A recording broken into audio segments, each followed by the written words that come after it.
Hi dears, ഈ ഒരു പെനൻ്റ് കണ്ടില്ലേ? ഇത് ഞാൻ ഓണത്തിൻ്റെ സമയത്ത് ഇൻവിസിബിൾ ചെയിൻ ഉണ്ടാക്കാമല്ലോ എന്ന് വിചാരിച്ച് വാങ്ങിയിട്ടുള്ളതായിരുന്നു.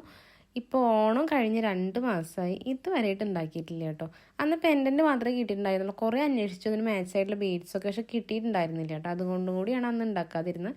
ഇപ്പോൾ അതിന് കറക്റ്റ് മാച്ചായിട്ട് ബീഡ്സൊക്കെ കിട്ടിയിട്ടുണ്ട്. അപ്പം ഇന്ന് നമുക്ക് എന്തായാലും ഒന്ന് ട്രൈ ചെയ്ത് നോക്കാം. അപ്പോൾ ആദ്യം ആവശ്യമുള്ള ലെങ്ത്തിൽ ഗിയർ വയർ കട്ട് ചെയ്തെടുക്കുക. എന്നിട്ട് പെൻഡൻറ്റ് പുറത്ത് കൊടുത്തിട്ട് സെൻറ്റർ ഭാഗത്തേക്ക് കൊണ്ടുവരിക. അതിനുശേഷം രണ്ടറ്റത്ത് കൂടി ഒരേപോലെ ബീഡ്സുകൾ കോർത്ത് കൊടുക്കണം. അപ്പം ഞാൻ ഗോൾഡൻ കളറും അതിന് മാച്ചായിട്ട് പിങ്ക് കളർ ബീഡ്സാണ് എടുത്തിട്ടുള്ളത്.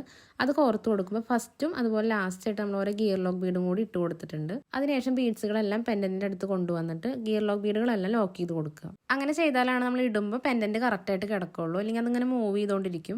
സിമ്പിളായിട്ടുള്ള ചെയിൻ മതിയെങ്കിൽ നമുക്ക് ഇത്രയും ബീഡ്സ് ഇട്ട് കൊടുത്താൽ മതി. ഞാൻ കുറച്ചുകൂടി ഒന്ന് ആർഭാടാക്കാനായിട്ട് ഒരു സെറ്റ് ഓഫ് ബീഡ്സും കൂടി കോർത്ത് കൊടുത്തു. ലാസ്റ്റായിട്ട് നമ്മുടെ കൊളുത്തും കൂടി പിടിപ്പിച്ച് കഴിഞ്ഞാൽ നമ്മുടെ മാല ഇവിടെ സെറ്റ് ആയിട്ടുണ്ട്.